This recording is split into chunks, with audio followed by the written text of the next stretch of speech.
Welcome everybody. I'm Dawn Campbell, your IAPC&M host for this week-long 23rd anniversary of International Coaching Week, an initiative created by the lovely Jerry Udelson, who of course will be joining us later in this event. This year our theme is sales, sales, sales, so everything sales related, and we've invited 13 expert speakers to deliver 15 masterclasses to help us get over our fear of selling and to help us grow our dream businesses. Now, we started this morning with Gail Gibson, the Can-Do Master Coach and author, who shared her techniques for converting more of our networking connections. And she was followed by Matt Elwell, the author of Open with a Close. So his masterclass was all about improving our closing techniques, without which we can't make any sales.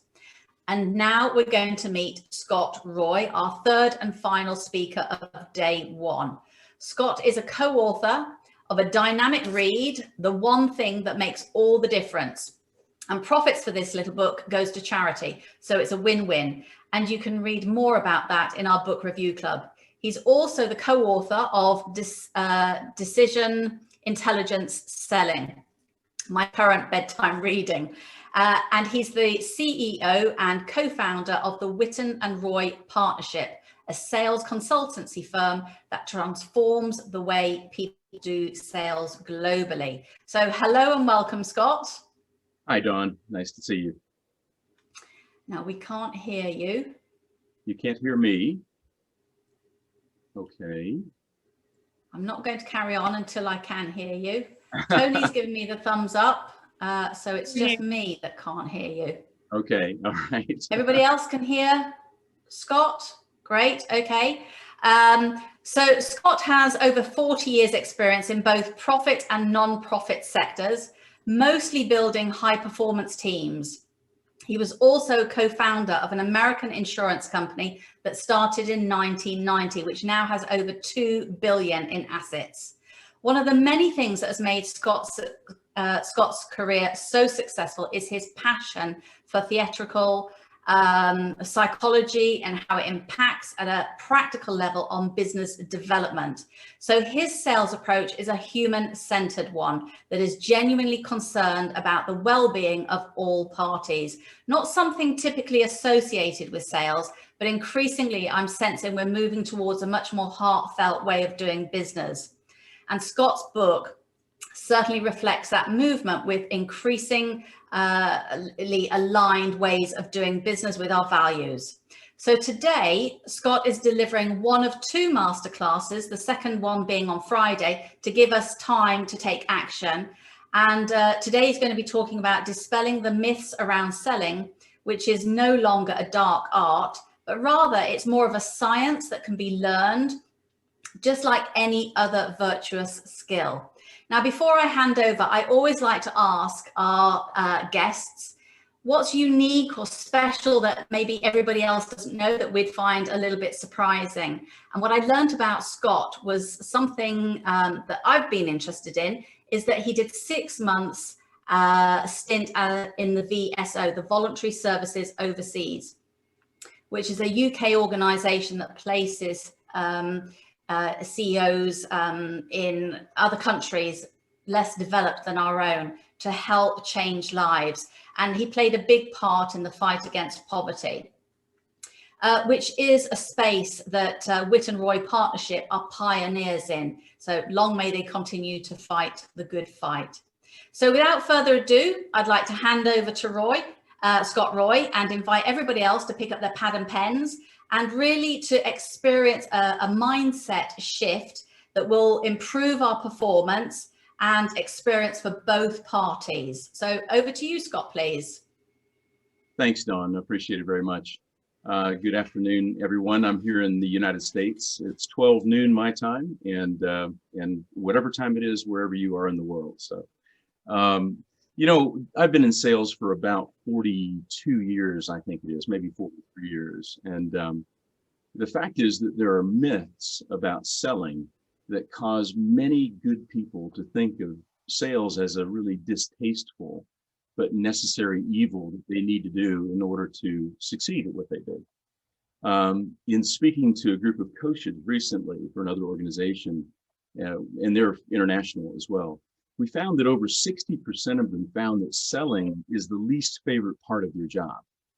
And so if one has thoughts that selling is not a very enjoyable thing, or it's not something that they want to do, then it's very likely they're not going to be terribly effective at it. So today, I'm going to do my best to expose and explode some myths about selling. Myths that, quite frankly, you'll be happy to get rid of.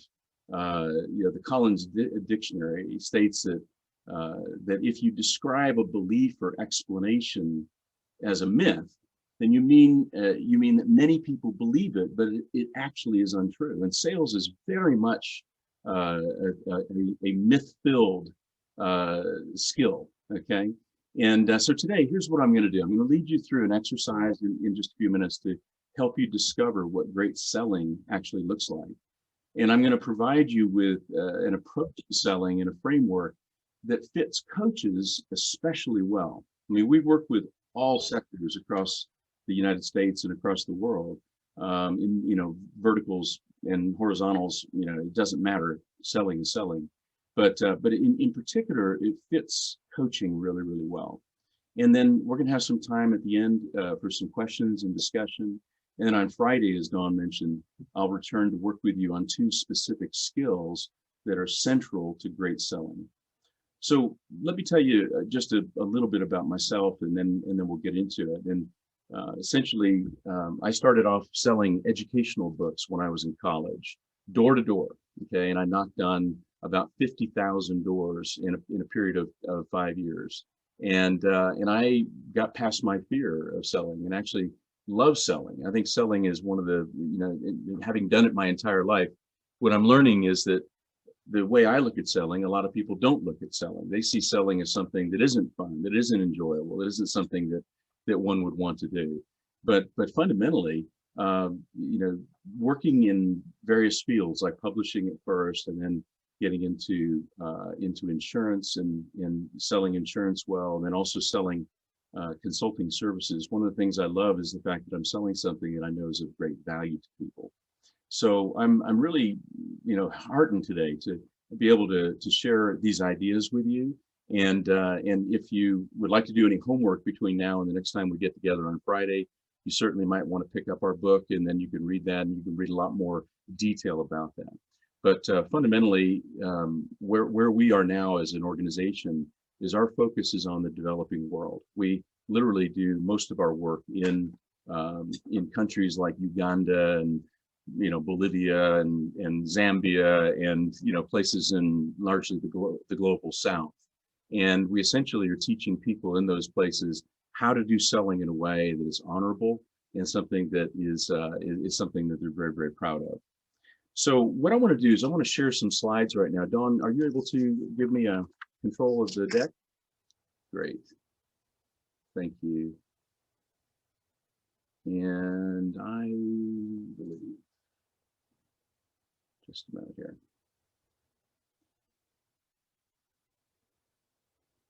Okay. For some reason, I'm not seeing my,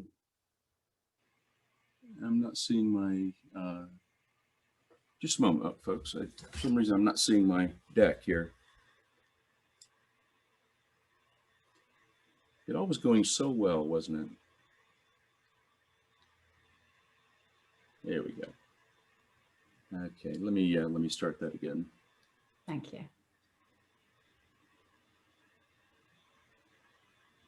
I think that's one of the good things that have come out of the pandemic, Roy, is that we're so used to being on Zoom and children walking by and dogs jumping on laps and technology fading. We're all so much more relaxed about it. So exactly, this is so true, because before people never were on video; they would always come on just audio, and doing this. So I'm using an external monitor as well. I think you're just seeing my face though, and that's the problem. Well, we saw your slides a moment ago. You did see the slides. Okay, yes. You did. Ah, okay, great. Let me try that one more time then, okay? All right, sorry about that. That's okay. Believe me, I do this. I've been using Zoom for years, and I mean, many, many years. So this is not something that is foreign to me, but for some reason this external monitor is acting. Press slideshow, so we only see one slide at a Yeah, time. there we go. How's that? Well done, Scott. You got it. There we go. Hey. Rocking and rolling. Okay. And are you seeing my, you're seeing the notes as well? No. Or are you seeing the notes now? No, just the slide. You're just seeing the slide. Okay. Yeah. Now you see Great. notes. Sorry? Now we Now can we see the can, notes. now we can see notes. Now you see notes. Okay. So we need to go and move off of this deck here. Okay. Swap displays. And there we go. That's it. That's funny. That did it exactly the opposite of when I practiced this. Isn't that interesting? All right. So let me first of all start with the way that we look at sales, and that is in how you can generate sales results. And that's through a formula that I developed many, many years ago when I was building my sales organizations. And it's called RACE, R equals A plus C plus E. And essentially, what this means is that your results that you generate come from three factors. It's attitude plus competence plus effort or execution. And essentially, you could really see that all results, for that matter, come from these factors, and whether it's sales or whatever. And it's a matter of keeping your focus on the three pieces on the right side of the equation to understand how I'm going to change my results. So oftentimes we'll work with organizations who are generating a certain level of sales results, and they come to us because they want to do better. They want to sell more. And so what we do a study and we find out the attitude, competence, and execution pieces that are causing them to currently produce the results they're getting. And then what we do is we change that. In order to change the kind of results you get, then you've got to take a look at, what is needing to change on the right side of the equation with attitude, competence, and execution. And the way I like to think about this is really in a diagram that is what I call a leverage diagram. And essentially, this is it's a very simple physics, isn't it? You have a result, a rock, let's say, that you want to lift off the ground, where you can use a lever. That's competence. And then you have what we call a fulcrum, which is the attitude at the bottom. And it's where that attitude is placed and the amount of effort that you put forth and the length of that lever. Those are the variables that will determine how effective you're going to be in actually creating results. And so basically what we find is that learning how to do selling or learning the skills of selling, that takes some time. People, a lot of times when they first start in selling, they put a lot of effort into what they do. And so therefore they may double or triple their effort in order to get limited results. And as they get better at something, then, they're able to generate better results. And, but the one that we find is the slipperiest and the most difficult to master is the skill of managing attitude. And I know as coaches, and I know that you, or I'm assuming that you have your eye on attitude all the time with the people that you coach. My business partner, Roy Whitten, that's the Whitten of Whitten and Roy, is a PhD in transformative learning and change. And if we go back 35 years ago, I met him for the first time. And he and his partner, business partner at that time, had a whole organization that was dedicated to teaching people about how to master their attitude, and then some skills around how to do that. And from that point forward, I took that into selling, and it made such a difference to my sales organization and how well that sales organization did. Roy and I stayed in touch for years, and about 13 years ago, we decided to form a partnership called Whitten and Roy Partnership, which is, as Don was saying earlier, is a sales consultancy that is committed to helping organizations sell well. And so essentially, attitude can slip left or right very, very easily. And of course, if you have attitude that's aligned with the results that you want to get, then you're going to get better results. You're going to get more leverage on this diagram. If attitude slips to the right-hand side, then all of a sudden, you've got a real problem to deal with. In other words, if someone has lost their confidence, or if they're, have really negative thoughts about how well they think they can perform, or they have a distaste for something, that really is going to have an impact on how performance works. So is essentially, attitude is central to selling and sales performance. And belief in oneself and confidence that good things are going to happen, et cetera, is all part of the game of attitude. And so what I wanted to talk about today is that we find that there are two attitudes, general attitudes towards selling. Okay. And one of them is actually toward the subject of sales itself. Okay. And then the second one is while people are selling. Okay. And fundamentally, most people have a different take on selling based on their experiences, growing up, et cetera. So in my family, for example, my dad was in sales. So I saw sales as a good profession, an honorable profession, you say. And the fact is that not everybody sees it that way. In fact, if you think about selling and your attitude towards selling, do people, do images come up that are positive images, or are they negative images? Are they images of, wow, I love selling, I love doing selling, or does something else come up? Okay. So what I want to do is I want to take you into an exercise right now, and you'll need to use your paper and a pen to do some work on this. And that is that we want to learn about good selling, what good selling looks like, and what bad selling looks like. But we don't want to do it from a theoretical standpoint. I want to do it from the standpoint of your own experience as a buyer. Okay, because you're a buyer, you've had things sold to you before, and I'm sure you've had good sales experiences and you've had bad sales experiences. And so what I'd like to do is invite you to write down a heading at the top of your page that says bad sales experience. Okay, and then down a little farther, and you can say good sales experience. All right. And then what I'd like you to do is I'd like you to ask yourself these three questions.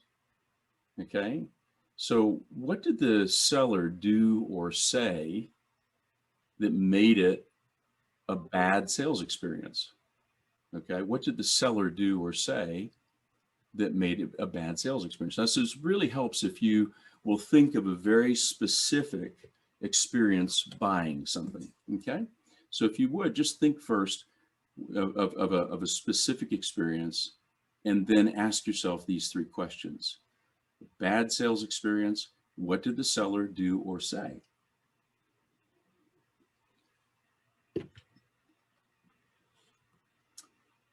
And then secondly, what do you think he or she was thinking that they would say that or do that? What do you think he or she was thinking?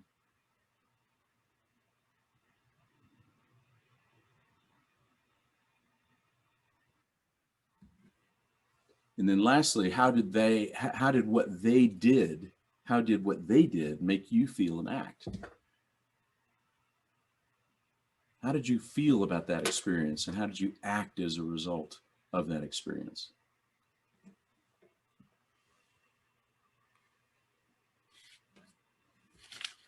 Okay, so I'll give you a few minutes just to write some things down about that.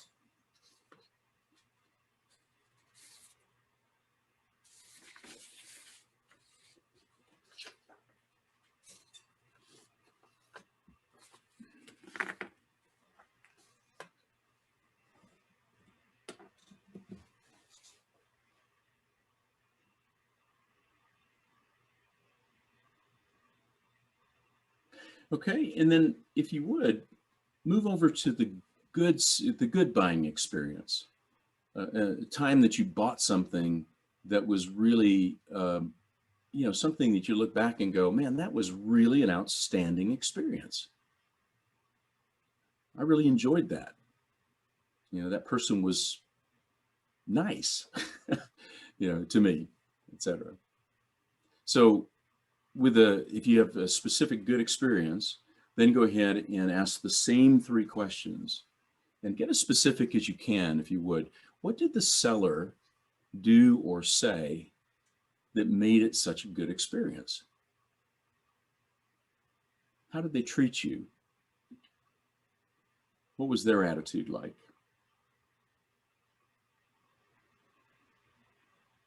And then secondly, what do you think he or she was thinking?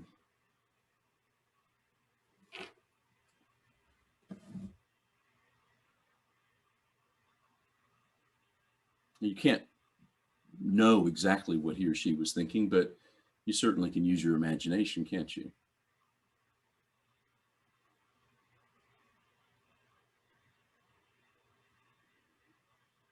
And how did you feel, and what did you do as a result of being treated that way or being sold to in that way?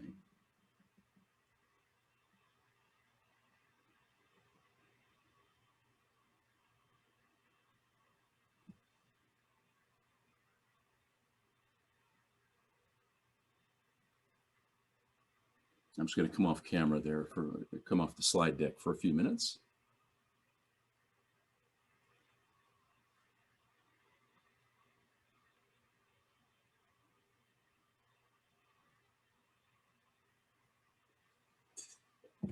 Okay.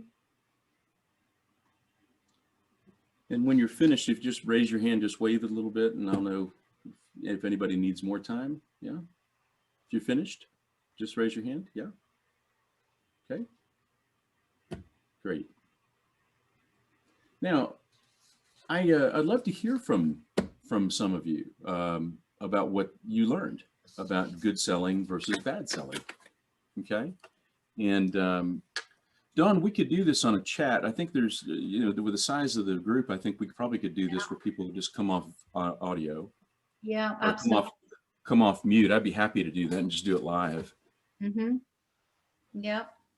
So I'd love to have somebody share I'd like to hear from several of you about your bad sales experience, okay? About our bad buying experience. Who's got a good one that wants to share? Ann, how about you? We'll go to you. We'll go to Ann first, and then who wants to come after Ann? Someone else raise their hand? Oh, come on, someone. Okay, Helen. All right. So we'll do Helen, and then we'll hear from Graham. Okay. All right.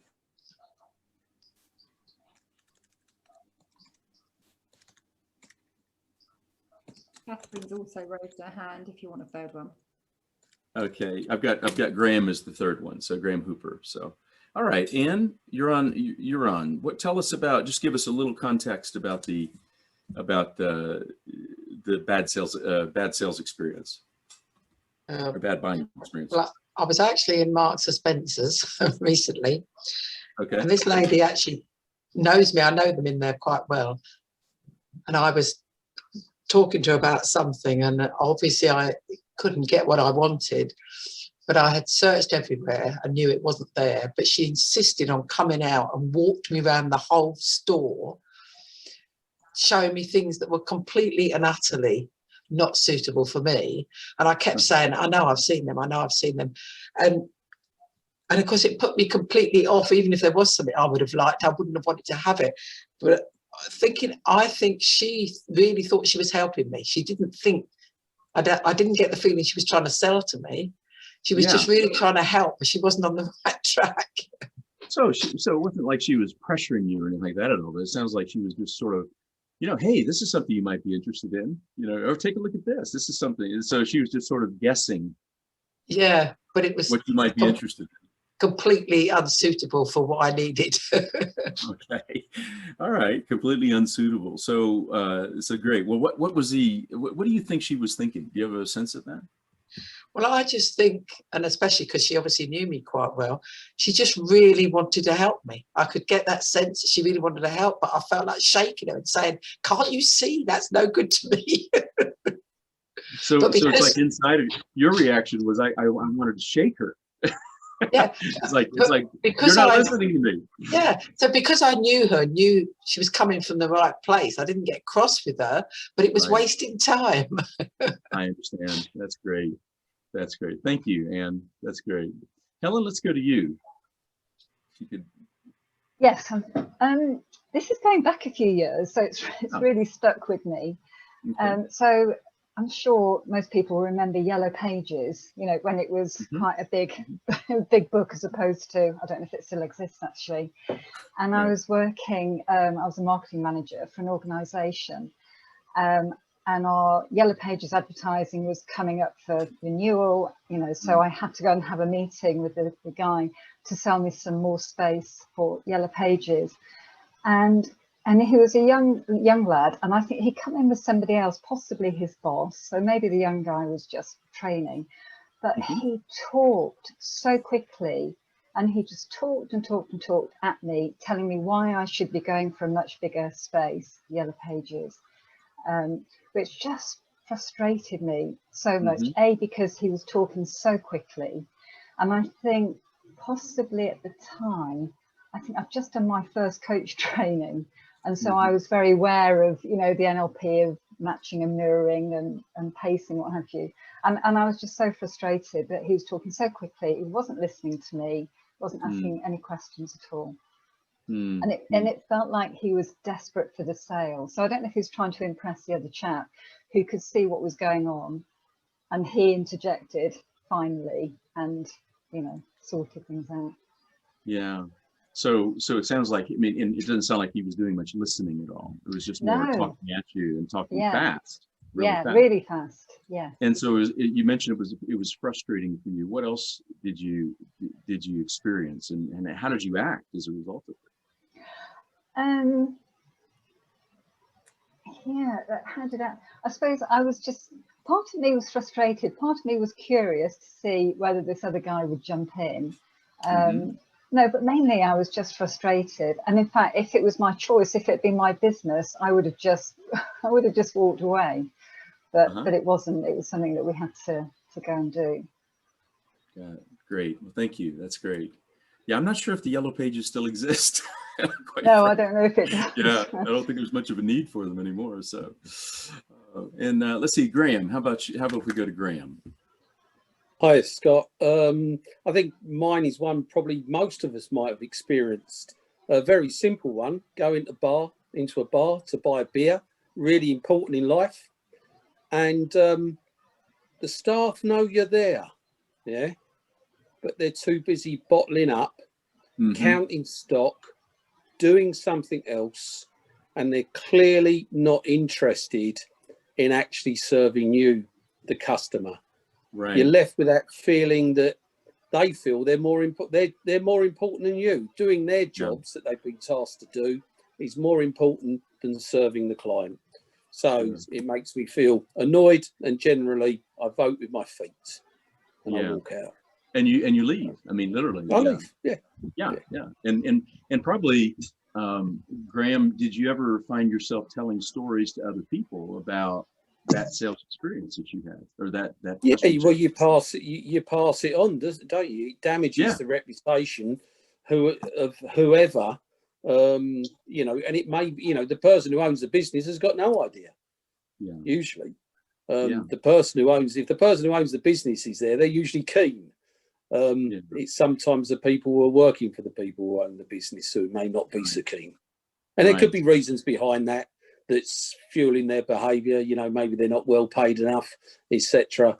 You don't know, they had a bad day, but you're there as a customer and you expect that service. Right. Exactly. Well, that's great. So you vote with your feet and you decide you're not going to come back and do that again. Yeah. Lots of places serve beer. Well, some of the chat, I'm just going to run through some of it. Cynthia wrote, a bad experience was a seller basically ran through a sales pitch. I'm sure all of us have had that experience, being run through a sales pitch. It's like square peg, round hole, right? And almost, since it was easy to dismiss them, since halfway through, I almost asked them to catch a breath. I don't think she was thinking of me or herself. It's basically a prompt she had memorized. Yeah. So I think most of us have had that kind of experience. Sue was writing that they weren't interested in me. They didn't seem to care about the product. They seemed bored, and that you then became had lower confidence about the product. It's Colette wrote, abrupt, pushy, sales focused, felt pressurized, and so I left. I'm sure others of us have had that experience, right? Of feeling pressurized, feeling pressure. And Vicky shared bad selling, is pushy, didn't stop talking, no time to think, made me walk away even though I was interested. You know, even interested, bad selling will cause people to walk away, right? Good selling, time was no issue. Listened, relaxed approach, humor, and you bought the car. That's great. So we want to hear from a couple of you also about the good sales experience. Okay, so let's see if we can contrast the two. All right. So who would be willing to share about a good sales experience, something that you actually enjoyed?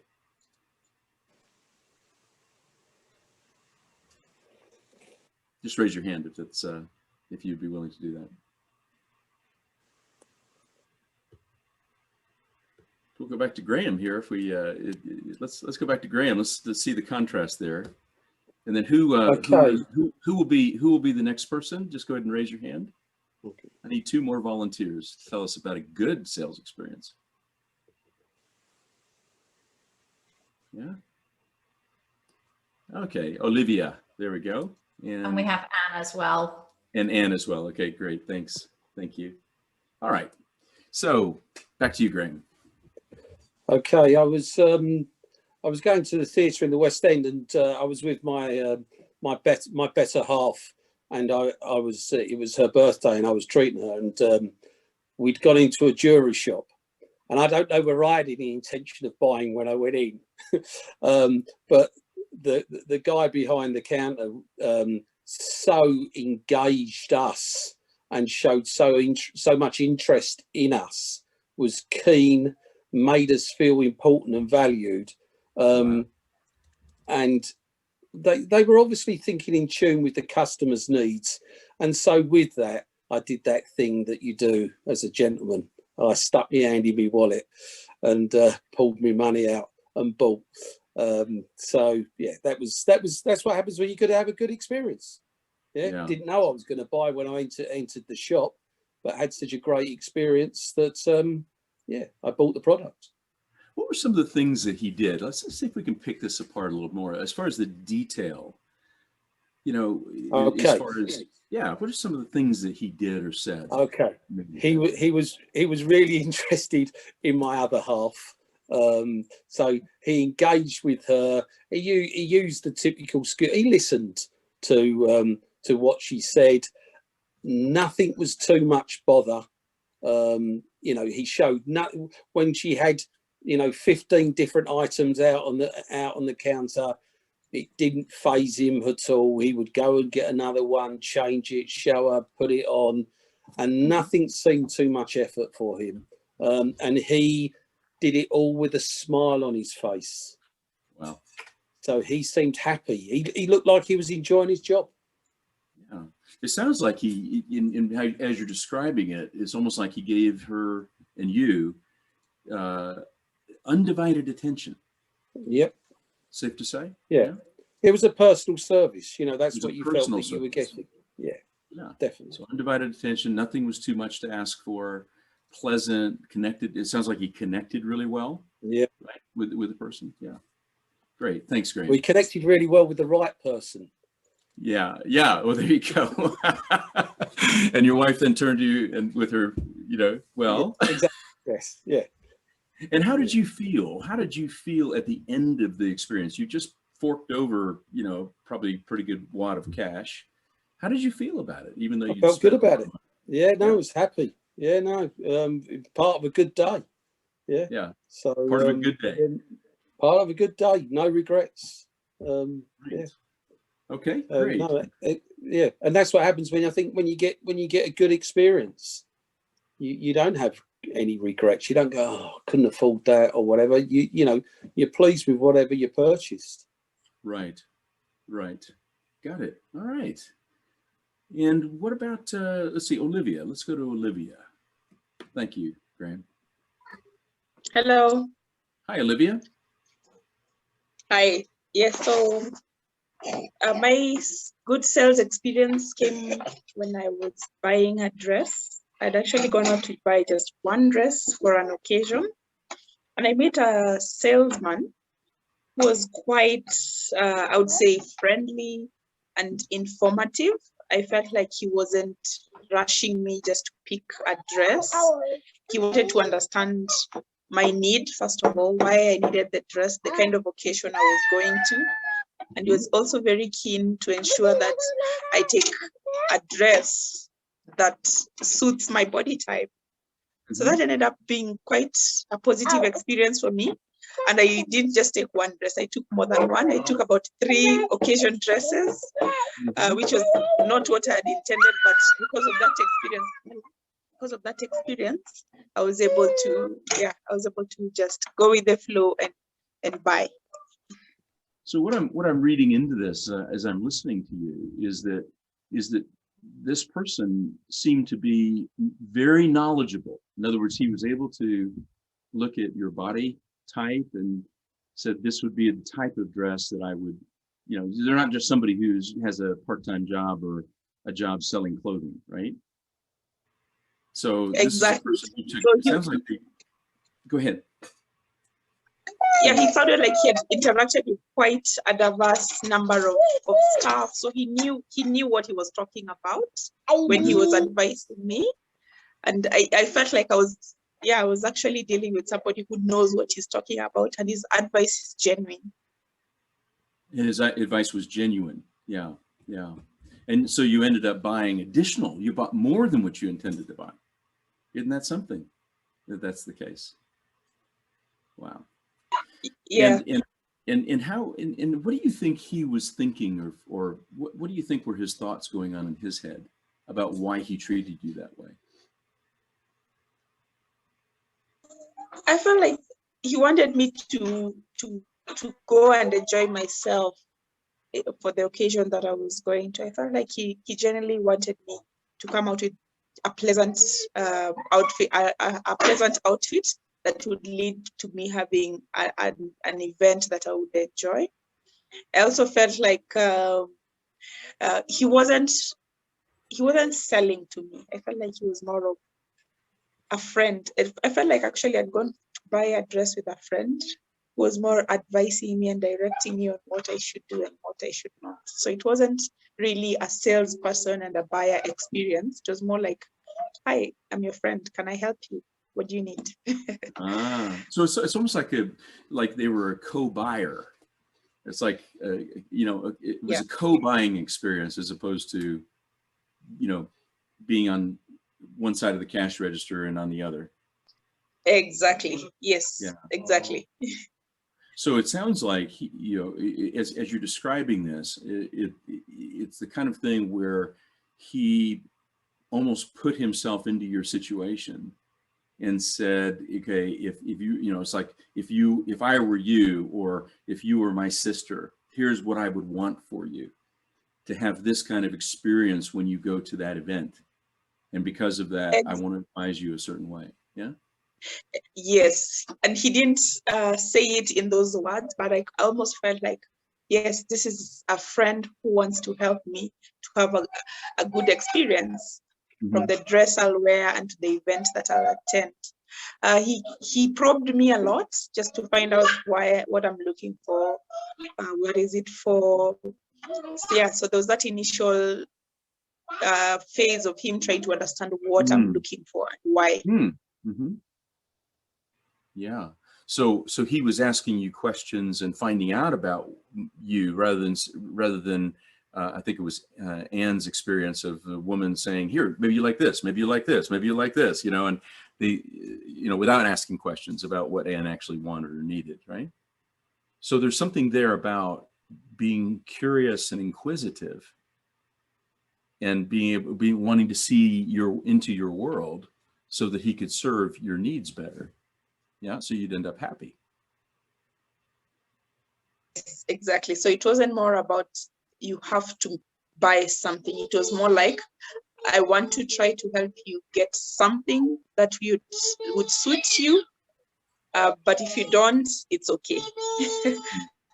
That's great. So I ended up finding more than one thing that I liked. Thank you, Olivia. That's great. That's great. All right. And last but not least, Anne. We're going to go back to, or I'm not sure, we're going back to Anne. There's Anne, yes. Tell us about a good one. Yeah, quite similar, I suppose, especially to Graham. And I was buying my car. And again, I didn't feel as though I was being sold a car. I felt I had somebody that was trying to help me find the right car for me. And he asked about me, about my family who'd be in the car, about my business that I use the car for. Did I carry much stuff in it? Do I need a big boot? Do I need a small boot? It was all the questions that he needed to know to point me in the direction of, you know, the right sort of car for me. And so I felt the whole time he was just there to help me, not to try and sell me a car, which, you know, I know, of course, is the way to be, because you've got to help the other person. So he was serving me rather than selling to me, which I thought was, you know, was great. And I was happy to buy a car at the end of it. And interestingly enough, I've just had to sell our second car, my husband's car, because he can't drive anymore. It's an old car, which they can't sell at the garage because it's too old. But I phoned him up and I said, look, I know I could go elsewhere. I just need someone I can trust to sell the car. He came to the house, he did everything. He got on the computer, he did the private plates. He took the car away. He did everything for me. And he was giving it straight to another supplier to sell because it was too old for him. And he said, I normally wouldn't take a car like this because it's too old. But because it's you, I'm taking it. So you feel special. You feel as though they're really looking after you. Yeah, not even a transaction. You know, there's nothing in it. He said the money he gave me was what the other person was giving him to buy the car because they were going to sell it because it was too old for them. Wow, great. And how did you feel being treated that way? Both in the time you bought it, when you bought it. You just feel quite special. And you feel you can trust. That's the thing. I said to my husband, I could probably get more money for it if I tried to sell it privately. I said, if you think I'm going to worry, I did phone up one sellyourcar.com or something. And he said £3,000. And I said, so how will you pay me that money? Oh, I just give you cash. I thought, oh, you really think? And actually, I then learned that the car isn't theirs until the papers are signed for the number plates. So if he didn't, I said, what about my private plates? Oh, you can do that after. Well, you can't, because he couldn't pay me, the garage, until we'd done the number plates because it was still my property. So I don't know what this other guy was going to do. Wow. But I was just, because I was trying to judge how much it was worth. That's why I contacted him. Sure, yeah. So sometimes it's not about the money, it's about the service and the way it's been done. Yeah.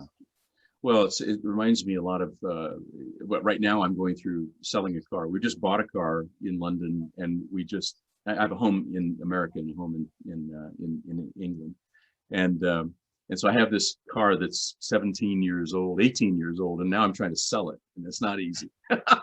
No, absolutely. Especially from 5,000 miles away, you know. So. Yeah. So I'm taking your words to heart, and my wife was asking me, you know, she said, do I go and test drive the car with a guy, or you know, what should I do?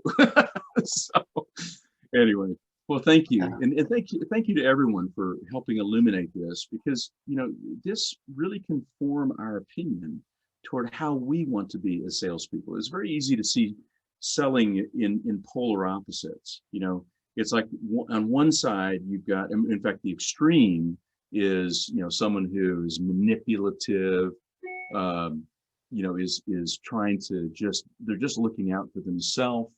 They'll even lie to you, you know, they'll con you, right? Yeah, I mean, we all know stories of that, or myths of that as well, by the way. It's mythical. If you look on television, you watch, you know, movies like Glenn Ross, right? If you've ever seen that movie, if you haven't, it's a really worthwhile, star-studded movie. It's amazing, about really bad selling, you know, and it's really quite gruesome, but it's also quite comical at the same time, to see how people would be willing to treat each other, right? So, and then of course there's the kind where the person's not dishonest, but they're disinterested.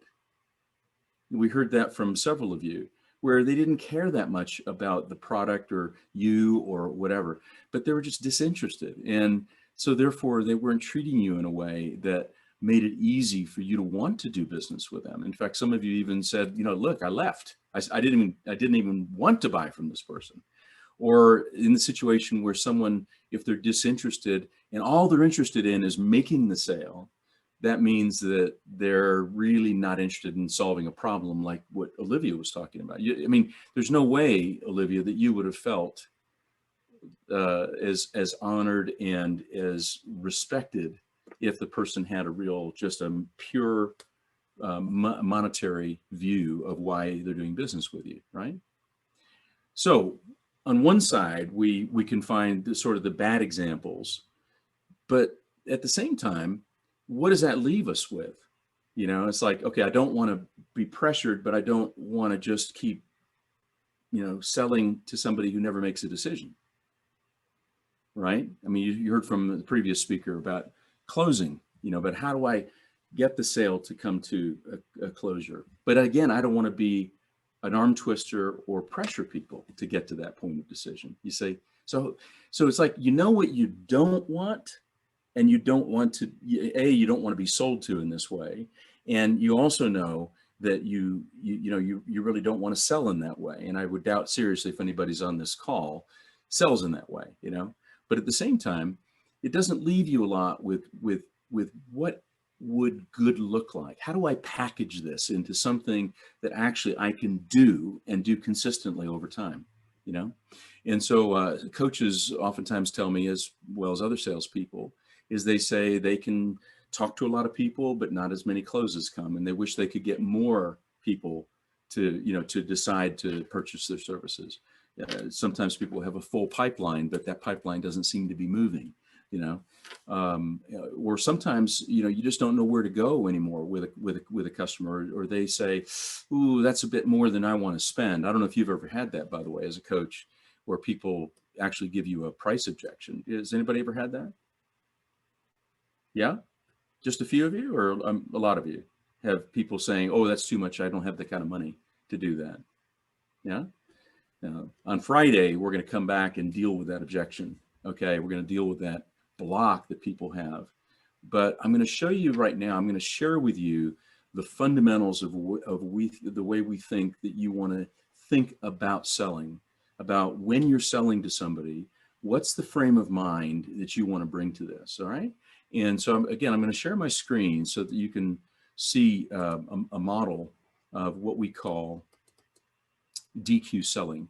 Now, DQ, like IQ or EQ, IQ, obviously the intellectual intelligence or academic intelligence, and then EQ, emotional intelligence. All right. Can you all see the slide okay? Yeah, and your notes. Okay, so we're now swapping displays here because, all right, you got it? Isn't that funny? Now it did the exact opposite this time. So there you go. So what I want to do is share with you what we call DQ selling or DQ or what we call decision intelligence. So like IQ or EQ, DQ is looking at how do you build the decision intelligence of a client. And it's not about, DQ is not about trying to convince or persuade or pitch or sell hard. It's nothing like that at all. In fact, what it's all about, it's about being committed to helping the customer make the best possible decision for themselves or their family or for the business. Okay. And so that's a difference. And a lot of times people think my job as a salesperson is to persuade, is to convince. And, you can sell a lot doing it that way. But we're convinced that you can sell a lot more when you sell in a different way. Okay. So let me walk you through the model, and then we'll talk about it a little bit during the question and answer period. But DQ has two basic components. One is the problem that a person has. Okay. It's starting with the problem that they have. Just like you do as a coach, when people come to you, I would imagine they come to you with a challenge, an issue, a concern, maybe an area of development they want to pursue. Maybe it's a particular skill development as a leader, etc. And you can basically look at any time a person comes to you is that they have some sort of a problem or issue or concern or opportunity even to deal with, okay, that they want help with. And if you can think of this problem on a scale of 0 to 10, is that oftentimes, people don't come to you fully understanding the problem and the implications of the problems that you've got, or that they've got. But we'll get to that in just a second. Then the second part of it is, once a problem is well defined and you can understand that problem, and as a coach, you really listen carefully and understand that problem, then the second part of this is, what is the solution to that problem? Now, Albert Einstein is credited with the answer to the question, if I had only an hour to solve a problem, I'd spend 55 minutes understanding the problem and just 5 minutes understanding the solution, or looking for a solution to it.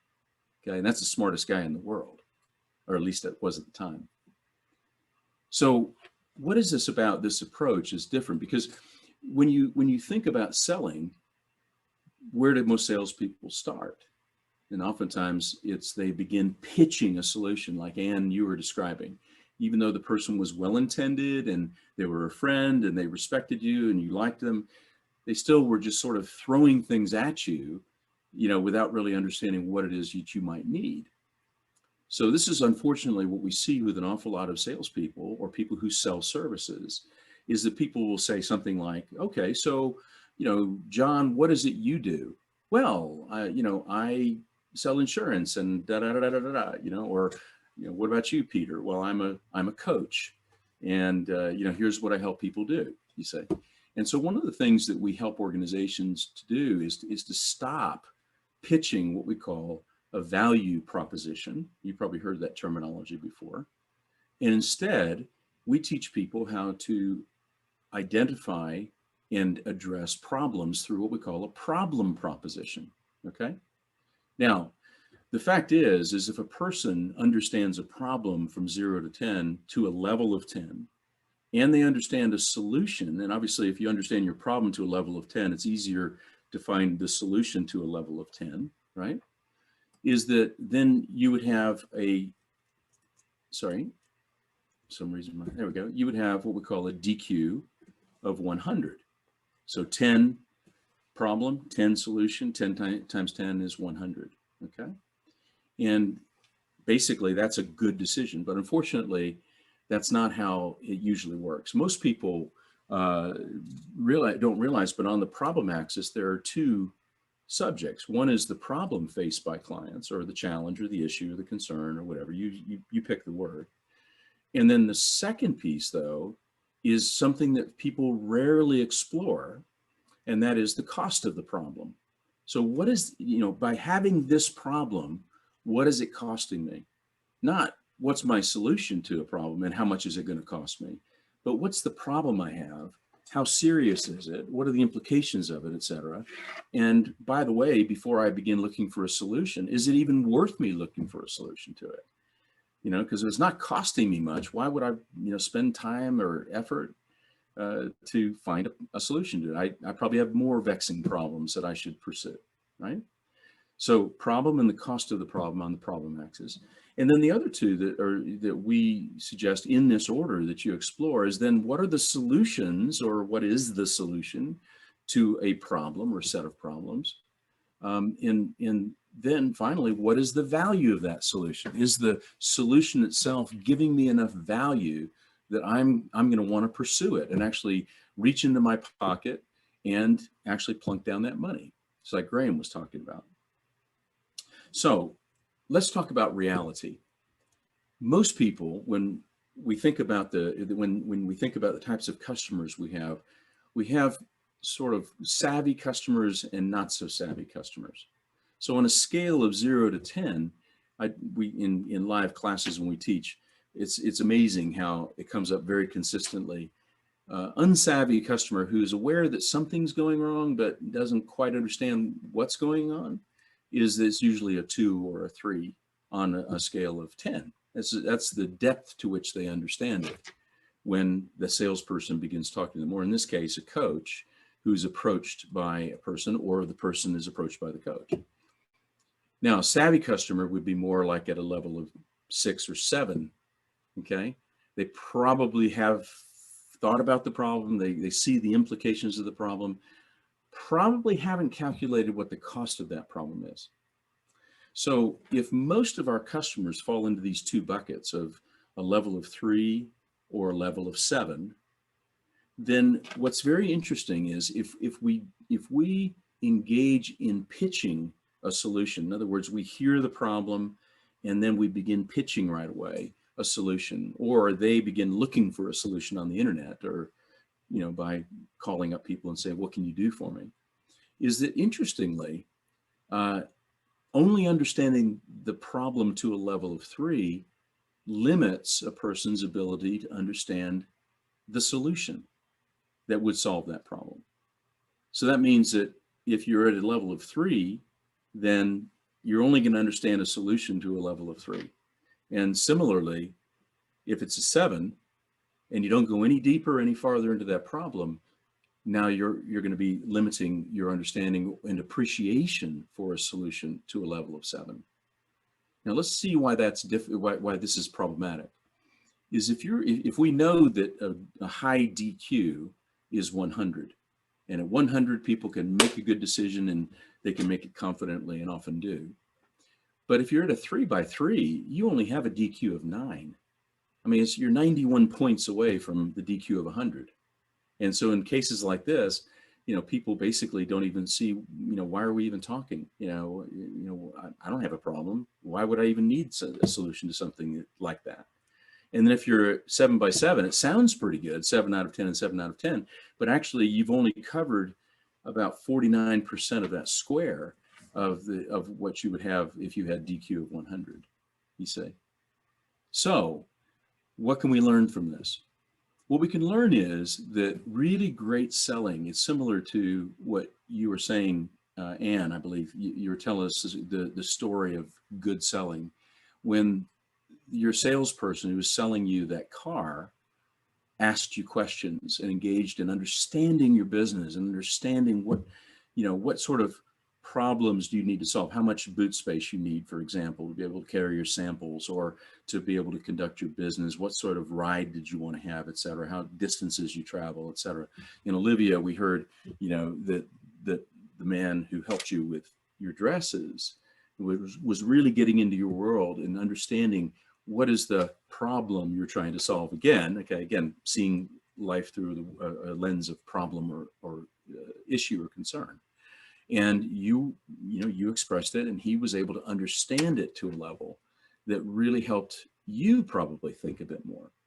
And it's interesting when you're sold too well by somebody, if they're skilled, and they take you from a problem level of 3 to a problem level of 7 or 6 or 8 or 9, is that all of a sudden you're seeing the problem you have much more clearly. In fact, when we do this exercise with people, when they're actually practicing this and actually leading somebody through the exploration of a problem, it always happens that the person themselves, and this as a coach too, the person comes up with their solutions, or they begin to understand their problem to a level that they can really begin to solutionize accurately. Okay, so basically this is what the impact of high DQ is on the buyer. Number one is when they understand the problem that they're facing, concern, need, issue, opportunity, et cetera. When they understand the problem to a much deeper level, then what happens is there develops inside the buyer a deeper concern for solving the problem in a certain way or going after the problem in a certain way. Secondly, is when they understand the cost of the problem, then all of a sudden, if that number is right, then there creates either a sense of urgency or lack of urgency. Okay. Now, when I say a lack of urgency, that means if you actually calculated the cost of the problem, you found out that it really wasn't costing you much. It was just an inconvenience. Well, then you have no reason to find a solution to that. Now, if the cost of the problem is significant, let's say, for example, you're coaching somebody who is really highly ineffective with their time, and you're there as a coach to help them learn how to use their time well or learn how to get things done. You can literally calculate and estimate financially what that could mean in terms of sales or revenues or income, or, you know, there's lots of different ways to measure it. It's always helpful if it's measured in terms of money, because money has a way of clarifying things. I love telling the story about when I was over in England one time, and my home here in Tennessee is taken care of by a gentleman who is a very good friend of mine. And he gets my mail and opens the mail if it looks like it's urgent. And so he opened up the bill for KUB, which is our water company here in Knoxville. And he said to me, he said, Scott, he said, he emailed me right away. He says, you need to call me. So I called him, and he said, Scott, we just got a water bill for $833 for the month, you know, and my water bill is usually about $25 to $30 per month. So all of a sudden I knew I got a leak or there's a big mistake. But if you had been that person and you had received that water bill yourself, you know, how would you have acted on that? You know, would you have said, well, I'll get to it next week, or I'll get to it tomorrow? Or would you have said, all right, what time is it there? I need to get on the phone now, find out what is actually happening. So the cost of the problem drives the urgency to find a solution to a problem, okay? And then thirdly is that once a person understands the problem and the cost of the problem, then, and they understand it at a deep level, you know, 8, 9, 10 even, then they know what they're looking for. They know how to spot a solution that actually is going to fix a well-understood problem. The mistake I've seen many, many times, in fact, it's probably the most common mistake even for very good salespeople or people who have a selling function like you do as a coach, is that the problem is that you see the problems much faster than your client. You see the implication of the problem much faster than your client. And so therefore, when you're hearing from somebody about a problem they want to solve, you'll know pretty quickly, and in fact, you'll see it ahead of the client. You know, you'll see solutions, and you'll see ways that you can handle this particular person and help them. I mean, that's something I've got to deal with all the time as we sell our consulting services, because, you know, we've done hundreds of these projects, and we know exactly, you know, I mean, we're pretty good at what we do, you know, and we know pretty accurately within one phone conversation what's needed. But we don't try to close the sale on the first telephone call. We wait until about the 4th or the 5th one, because we use a DQ process with our clients. And what we do is we slow that process down and make sure that the client begins to see the problems and the cost of the problem. They are the ones who have to see it and understand it. And once they have it at a deep level, then, you know, then they're eager to find a solution, and they're ready to find a solution. And then they can confidently go about doing that. And then last but not least is if your solution has good value and is a place where you actually want to estimate or calculate the value, then if that number is strong enough, then they have a willingness to spend, a willingness to actually put money into the solution of their problem. Okay, so I just wanted to stop there now and just realize I've just given you a model, given you a diagram of X and Y. You know, where selling oftentimes is confused by, hey, I need to really pitch my solution so people understand what I do and understand why it's a benefit to them. Actually, the fastest way to get them to appreciate the solution is to really engage deeply on a conversation about the problem they have and the cost of the problem. Now, if you'd want to find more about this, like I mentioned, on Friday, we're going to be coming back to develop or to actually work on some skills specifically to help deliver this, and specifically about when you run into an objection. By the way, just to let you know, whenever you get a financial objection or a delay objection, clients oftentimes ask me, they say, can you teach my people how to answer objections and how to get deals moving? And I say, yeah, I could do that, but that's not your problem. Okay, your problem is back in step 1 and step 2. which is the problem and the cost of the problem. All of the fuel for the sale, all of the speed of the sale, all of the velocity, the size, and the certainty of the sale is all established in steps 1 and 2. And that's really the big takeaway that I would love for you to have today, and begin to think of sales differently. It certainly is not pitching and convincing, but it's really understanding and probing and getting under the hood of the problems that your clients are coming to you with. And that's really why I think the kind of selling that we do at DQ really fits a coach exceptionally well, is because you're pretty well suited for that. Now, if you want to, between now and when we come back on Friday, learn more about this, you can go on Amazon and you can pick up one of our books. Actually, the second book is coming in June of this year. On the left-hand side, this is one that's more geared toward B2B, and also, or B2B meaning business to business selling, and also more in the West, the commercial West. The book on the right, which is Sell Well, Do Good, is exactly as the title sounds, is essentially you have organizations that used to just do good by giving money away. Now they're selling products and services that poor people in countries are able to buy, like solar lights.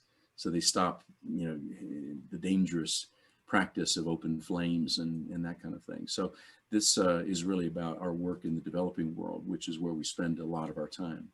And so anyway, that's a little bit about that. Now, what I want to do is stop there. I'm going to stop sharing my screen and then open it up for some questions and some discussion about DQ selling.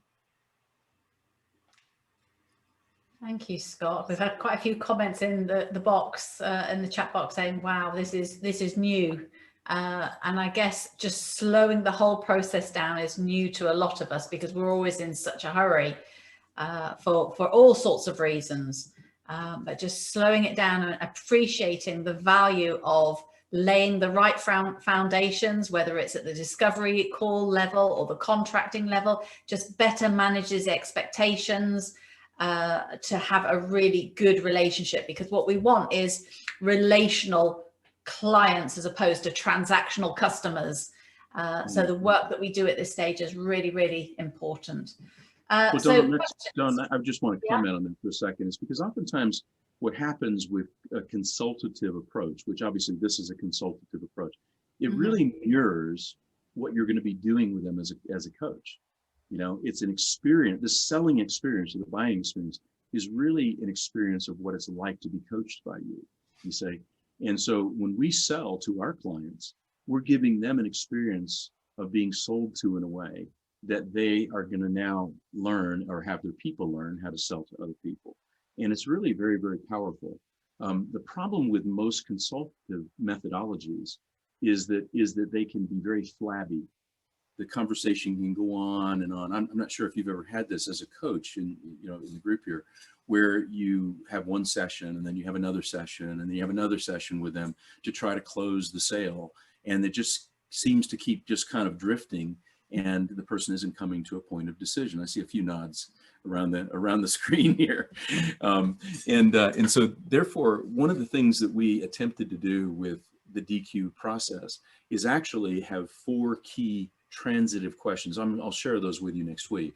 4 key transitive questions that move you from the first stage to the second, third, and through the 4th stage to a decision, and where a person is not feeling pressure or not feeling like they have to buy from you or whatever. Okay, so I'll stop with that and open up for questions. So if you put your hand up and then unmute yourself. We can deal with questions while we've got Scott's undivided attention and expertise. I think you've stunned them all. I see somebody I know that I was on a seminar like this about a month ago, 2 months ago. Hi, Paul. How are you? Good to see you. Graham, I can see your hand raised, and Barbara. So Graham, you go first, and then Barbara next, please. Okay. I think the problem, I agree with everything you were just saying. I think the problem that I face within my business now, and it's not a problem because we're fairly successful at what we do, but I do less and less face-to-face selling. 10 years ago, did loads of face-to-face selling. Now it's email, social media, LinkedIn. You know, I don't. It's harder to have that. Well, that transaction between you and the client. I don't even know who my clients are. Whereas I used to, if 10 years ago, I'd be able to name every single one of them personally and know them personally. Now it's I don't know them all, you know, which is a shame. I mean, I miss that, but it's the world has changed. Well, is this as this is coaching services, Graham? Well, this is selling courses, really. You know, coaching courses and Gotcha. direct training. One-to-one. People will sign up for the training with us without actually having a conversation in the first place. Now, I don't know whether it sounds like you've got a reputation, and it's respected, and so therefore you have a lot of goodwill out there, and probably from the way you were selling before and the way you deliver your product, that it exceeds expectations, and so therefore they come to you, right? Yeah, no, I think that's spot on, but it becomes more difficult to overcome the barriers via because people don't necessarily want to engage so much. I don't know whether they feel a little bit fearful of getting in front of someone who's going to sell them something and would want to be protected by text because it's less personal. I know that if I can get face to face, you can't afford it, and then I will have a conversation about what do you do for lunch, what do you do, and they say, well, I buy coffee. How much is a cup of coffee? It's £4. How many coffees do you have a month? A day? Oh, I have 3. Oh, that's 12 quid a day. You want to buy this course? Oh, that's 60 quid a week. Well, you've got $3 grand to spend. So it sounds to me like you're actually wanting to have more engagement with your clients. Yes, definitely. That's what you're wanting. Well, I'm wondering if this. I don't want to go down a rabbit hole here, but what I'm wondering here for you is the transformative question is, how can I get into a conversation like I want to have with my clients? What are the conditions I can set up so that there creates some level of engagement rather than just this transactional feel? Yeah, I think, as you ask that question, I'm already thinking, well, a webinar one-to-many or a Zoom meeting one-to-many may give that opportunity. I mean, I do a lot of that, but it's usually training in terms of free training, but not so much selling, shall we say, or closing, Okay. So, that would possibly be able so that I can engage the client more face-to-face. Yeah. It's interesting. I have a client in North Carolina that was in the software as a service business. They do financial planning software for firms that have 100 or fewer seats. And they were really struggling with sales because they initially were the only one doing this, and they were therefore the best. And then it started attracting competition. So Salesforce got in there and some other ones got in there, and they started seeing their market share going down like this. And so when I got over to Raleigh and I went and watched them sell, they were selling in a very transactional manner. Okay. So for example, someone would call in, they would phone in on a line, right? And then the person would answer the phone and say such and such juncture, da da da da, and then within 4 minutes, they were saying, "How would you like a free trial? You can da da da da." And so anyway, I taught them not to do that. I said, but everyone else is doing that. And I said, I know, that's exactly the reason you don't want to be doing what everybody else is doing. So what you've got to do is figure out a way to get engagement. You need some traction with a client in order to differentiate yourself from the other 40 service providers out there that are doing something that looks like it's the same. I mean, the internet, quite frankly, has actually helped, but at the same time hurt people in the sense of reading about something and not really being good at it, or learning enough about it in order to act smart in a smart and intelligent fashion to decide. So my advice to you would be similar to what we did with Juncture, is that we slowed the process down. We did not give I told them, do not give a free demo or a free trial for 60 days until the following things. And so then we set up these different gates that a person would need to go through. In other words, I'm talking to the secretary right now, or the administrative assistant, most likely. She's just getting prices, and I don't want to talk to the administrative aide. I want to talk to the owner of the business, the general manager, et cetera. So what I do is I start asking her questions about the problems they have with their current solution. And she knows some of the answers, but some of them she doesn't. And then I would say, well, who would know that?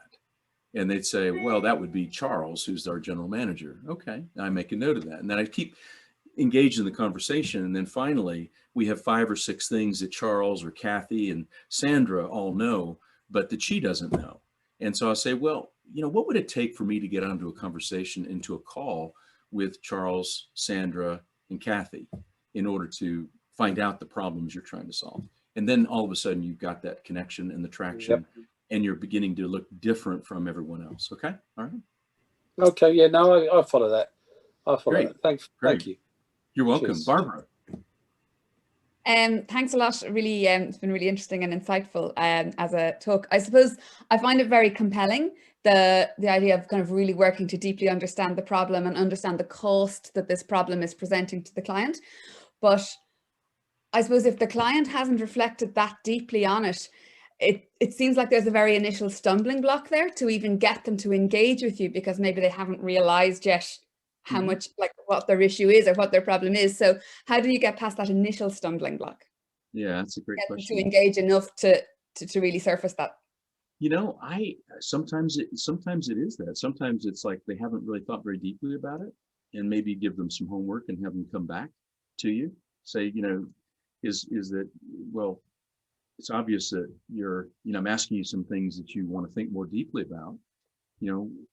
Why don't we frame up a couple of questions right now that you can take away and think about, and then let's schedule another time in a week, and let's come back together and see where you are. Right? See, the thing I find so compelling about this, because when I learned how to sell in the old-fashioned way, which is pitching, quickly into the pitch, I used to have a tremendous amount of anxiety. I carried this on my shoulders, the responsibility to land the sale, right? And when I started selling insurance, which was back about when I was the age of 30, it all changed, because selling insurance is very much a problem-led approach. Okay, it leads with a problem. And as soon as I started selling insurance, all of a sudden that anxiety disappeared from me. That worry of what people were going to think of me, and how, was I saying the right things? Was I going to get the sale, et cetera? And so what ended up happening is, by really diving in and exploring the problem, becoming fluent in this, and really helping people explore, just like you do as a coach, explore some of these subjects, all of a sudden, you hear people say things like, well, I hadn't thought about that, or, well, it's this. Well, no, it's not that. It's actually this, and there you can see them working it through, right? I'm assuming, Barbara, as a coach, you also get coached, right? That's sort of one of the rules of being a coach. And a really good coach, I find, and I've got a world-class coach, woman on our team, and she just listens to me for about the first 40 minutes or so, and that's all she does. And she plays back what I hear, what I'm saying. And I may come into the call not having thought deeply about a few things, but by the end of the call, because of her manner of saying, my job is to help Scott think more deeply about these issues, because inside of him is the brilliance to be able to pick things apart and figure things out. That's what she believes. And in a sense, DQ selling is very much that as well. People are brilliant fundamentally. And if we can just help create the conditions, and this framework in an organized fashion allows you to do that. It starts with a problem, If it's not deep enough, you're absolutely right for not going ahead. You've got to have the problem deep enough so that the person is concerned enough to do something about it. Thanks. Thank you. Who's Scott, next? we have another question for you. Sure. What if you're approaching a firm that hasn't even asked you for your product yet? So how do you engage with them so that you can even find out what their problem is? So I guess this is what we're talking about, cold calling. Yeah. So yeah, there's nothing wrong with cold calling. I've done my share of it.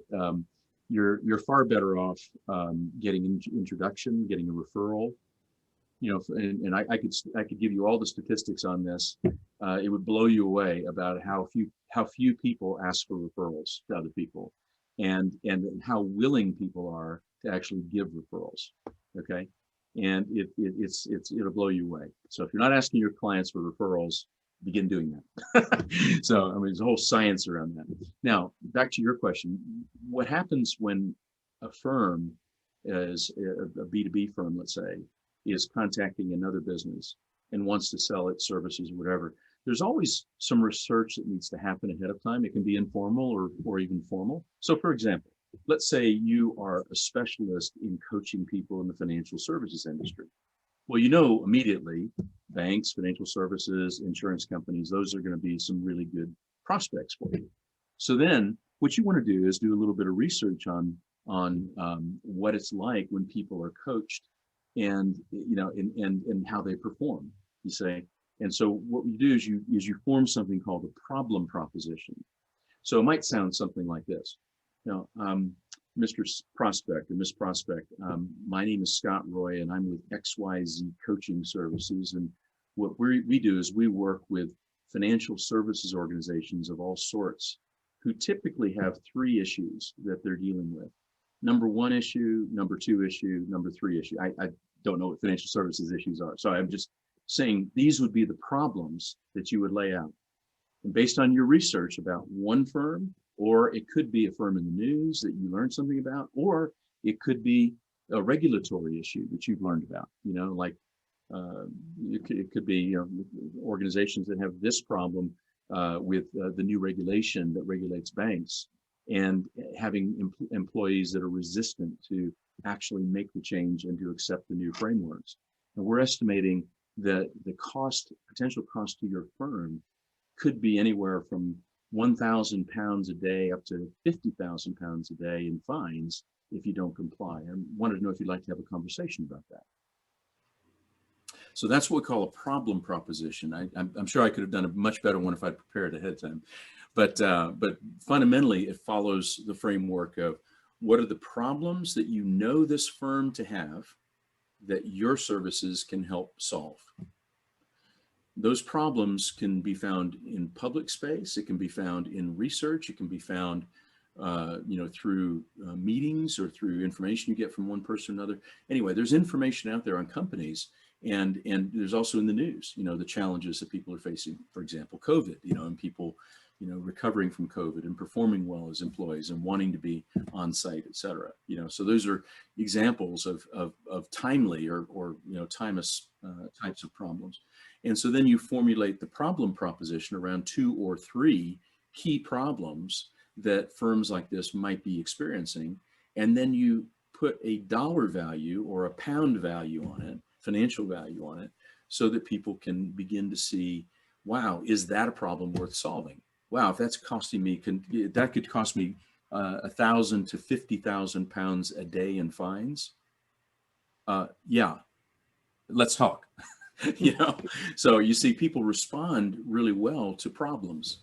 They don't respond too well to your solutions to an unknown problem. And that's why if you want to start the conversation on a problem, then approach people with a problem. And if they say, well, we don't have 2 of those problems, but we do have 1 of them, and I do want to talk to you about that, you know, and it's like, okay, wow. So these are the 3 most common problems. We hit on 1 of them. That's great. Okay. And of course, if you're talking to the right person, why wouldn't they bite your hand off and want to have that meeting to discuss it? Exactly. I find, by the way, and this is a bigger topic than we can discuss right now, but I just want to put it out there for you all to think about, is that the HR department is not the people you want to go to. HR, learning and development, they're not the people you want to be calling on. you want to be calling on people who are senior VPs, people who are vice presidents or heads of, or even CEOs. Those are people you want to be talking to, business owners, etc. You'll waste your time. Well, let me not say that. It's not fair. I find it's more of a waste of time. I find I'm much more effective when I'm talking to the leader or the head of an organization, where I can talk to them about their performance, not somebody who has been given a budget to distribute coaching or training for a year that's $50,000 or $100,000. I find it's much easier to go to the person who runs the company or runs a division of the company to say, let's talk about the performance of your people and the results they're generating. Could they be better? Yes. Okay, well, let's talk about that. Now we're talking about the right topic. And then we have a good problem conversation. And then we actually cost it. We actually come up with what is the financial figure for that. And sure enough, then you have the fuel for the sale at that point. Then the CEO or whomever then finds the funding, reallocates the funding, rebudgets and all this kind of thing, and then gives the budget to the HR department, who then execute it, on behalf of the company. Yeah, good advice, especially for the corporate coaches amongst us. So, conscious of time, we've run out, but you all know that Scott is with us same time on Friday. So prepare your questions for that session. And as Scott says, we're going to be very much focusing on dealing with some of those objections and how to overcome them. But before we end, as usual, I've got my stopwatch, and we're just going to have 30 seconds quiet time. CPD notes, either in the chat box or on your CPD log, because we know what gets done gets measured. And if we don't take action now, the longer we leave it, the less likely we are to do anything. So please just take 60 seconds starting now. Key learning points from today, please.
Thank you very much.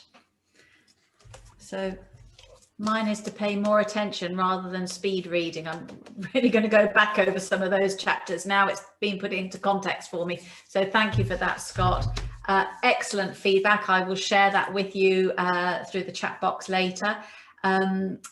See you all again in a week's time. Thank you very, very much, Scott, for an insightful presentation. Really broke it down into bite-sized chunks that I could get my head around. So thank you for that, particularly around the DQ content. Loved it.